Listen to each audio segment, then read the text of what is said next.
السلام علیکم میرے پیارے ریڈرز اور لسنرز. آپ دیکھ رہے ہیں ناول رقیب الفت قسط نمبر 17 حصہ اول. سرجری شروع ہو چکی تھی. اکبر اور اس کے باقی ڈاکٹر ساتھی اس شخص پر جھکے بہت ہی مصروف نظر آ رہے تھے کہ اتنے میں وہ واپس پہنچی، لیکن پیچھے ہی کھڑی رہی. اکبر نے پوری توجہ مریض پر مبذول کی ہوئی تھی. مسلسل اس مریض کے جسم سے جکڑی مشینوں کا مشاہدہ کیا جا رہا تھا.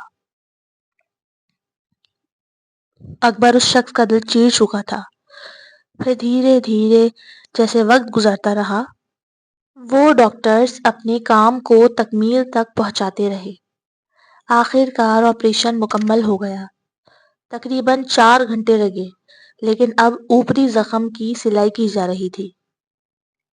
وہ بھی اکبر خود ہی کر رہا تھا. پھر اسے اندازہ ہوا کہ اس کے پیچھے عبد الرحمن نہیں ہے. اس کے انسٹرومنٹس کسی اور نے پکڑے رکھے ہیں. اس نے کام کرتے کرتے ایک نگاہ اس پر ڈالی، پھر واپس اسٹیچز لگانے لگا اور بولا، میری اجازت کے بغیر کیسے واپس آئیں آپ؟ اس کا لہجہ سخت تھا، لیکن آواز انتہائی دھیمی. I am sorry sir. یہ چند لفظ اس کے منہ سے ادا ہوئے تھے. اکبر کے تیزی سے کام کرتے ہاتھ تھم گئے اور اس نے اس لڑکی کی طرف دیکھا. وہ آنکھیں پھاڑے پلکیں جھپکائے بغیر اسے دیکھ رہا تھا، جبکہ مقابل کی نظریں جھکی ہوئی تھی. یہ آواز. اکبر کی ہارٹ بیٹ مس ہوئی، لیکن اس نے فوراً خود کو سنبھالا. یہ جگہ جذباتی ہونے کے لیے نامناسب تھی. پھر بار بار کام کرتے ہوئے وہ اسے دیکھ رہا تھا. اگلے 15 منٹ میں آپریشن مکمل ہو گیا اور اکبر اپنی ٹیم کے ساتھ باہر آ گیا. ہاسپٹل کے ان چند ڈاکٹرز کو مسلسل وہاں ڈیوٹی دینی تھی. جب تک پیشنٹ کی حالت خطرے سے باہر نہیں ہو جاتی. اکبر اپنے لیے مختص کیے مخصوص آفس میں آ گیا. اس کے لیے کھانے پینے، چائے کافی کا انتظام کیا گیا تھا، لیکن اس کی تو جیسے بھوک اور پیاس اڑ گئی تھی. وہ اپنا سر دونوں ہاتھوں سے پکڑے بیٹھا تھا کہ کمرے میں شفیق صاحب داخل ہوئے. ڈاکٹر صاحب، امید ہے کہ آپ کی یہ سرجری بھی کامیاب ہوگی انشاءاللہ. وہ کون تھی؟ اکبر نے ڈائریکٹ سوال کیا. کون؟ شفیق صاحب کو بات سمجھ نہ آئی. وہی جس کو میں نے اوٹی سے نکالا تھا. ارے سر، وہ معاف کر دیں، ابھی اسٹارٹ ہے اس بچی کے کریئر کا. غلطی ہو گئی اس سے، لیکن میں نے سمجھا دیا ہے اسے. اب ایسی کوئی غلطی نہیں ہوگی. میں اس کا نام جاننا چاہتا ہوں. نام؟ شفیق صاحب نے جملہ کھینچا تھا، پھر ٹھنڈی آہ بھر کر بولے، ڈاکٹر اشما سیٹھی. ہارورڈ کی گریجویٹ ہے اور بہت ہی قابل فزیشین ہے. پچھلے 2 سال سے اسی ہاسپٹل میں جاب کر رہی ہیں. امید ہے کہ آپ نرمی کا مظاہرہ کریں گے. وہ ایک ضرورت مند لڑکی ہے.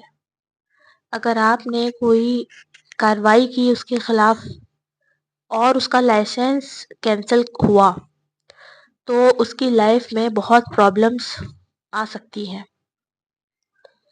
اکبر نے صرف اور صرف نام سنا، اس کے بعد ان کی کوئی بات بھی سمجھ نہ سکا. اسے اپنی آنکھوں اور اپنے کانوں پر یقین نہیں آ رہا تھا کہ اسے وہ مل گئی جس کے ملنے کی اسے اب کوئی امید ہی نہیں تھی. 4 سال ہو گئے تھے. آج وہ ایک بار پھر اس کے سامنے آ گئی۔ اس کی آنکھیں بے یقینی سے سرخ تھیں۔ اکبر نے تو یہ سوچ لیا تھا کہ جیسے دنیا میں بہت سے لوگ ہیں بغیر شادی اور بغیر محبت کے رہ رہے ہیں، آدھی زندگی تو گزر گئی ہے، آدھی بھی یوں ہی گزر جائے گی، لیکن 4 سال پہلے دبنے والے ان طوفانوں نے آج پھر سے سر اٹھا لیا تھا۔ وہ کیا کرے؟ اسے کیا کرنا چاہیے؟ دماغ کہہ رہا تھا کہ اپنے فیصلے پر قائم رہو، جبکہ دل وہ تو ہمک ہمک کر اس سے ملنے کی خواہش کر رہا تھا۔ اس نے بے اختیار ہی بولا، پیشنٹ کے پاس اس وقت آبزرویشن میں کون موجود ہے؟ ڈاکٹر محمود، ڈاکٹر صبا اور ڈاکٹر اشما۔ ٹھیک ہے، میں آتا ہوں ذرا دیکھ کر۔ شفیق صاحب اس کی شکل دیکھ رہے تھے کہ اتنا بڑے عہدے پر ہونے کے باوجود اسے اتنی فکر ہے عام پیشنٹس کی۔ ارے آپ کیوں زحمت کر رہے ہیں؟ اتنا تھکے ہوئے معلوم ہو رہے ہیں، آرام کریں۔ اللہ نہ کرے کوئی اونچ نیچ ہوگی تو ڈاکٹرز ہیں وہاں، انفارم کر دیں گے۔ اکبر نے ان کی سنی انسنی کرتے ہوئے ICCU کا رخ کیا۔ وہاں داخل ہوا تو ڈیوٹی پر موجود سب ڈاکٹرز لائن سے سیدھے کھڑے ہو گئے۔ پہلے تو وہ پیشنٹ کے پاس ہی آیا۔ اسے ایک نظر دیکھ کر وہ ان ڈاکٹرز کی طرف آیا۔ سبھی کے چہروں پر ماسک تھا، لیکن اسے لگا کہ ان میں وہ موجود نہیں۔ آپ سب اپنا تعارف کروائیں۔ پھر ایک ایک کر کے سب نے اپنے نام اور ڈگری کا خوشی خوشی اسے بتایا۔ اشما وہاں تھی ہی نہیں جو اکبر کو ملتی۔ اس نے محمود سے پوچھا، ڈاکٹر اشما کہاں ہیں؟ ان کی ڈیوٹی نہیں تھی یہاں؟ جی سر، ان کی طبیعت کچھ ٹھیک نہیں تھی تو وہ گھر جا چکی ہے۔ اکبر کا چہرہ اترا تھا، وہ واپس اپنے روم میں آ گیا۔ شفیق صاحب جانتے تھے کہ وہ وہاں نہیں ہے، لیکن انہوں نے اشما کی پردہ داری کی تھی۔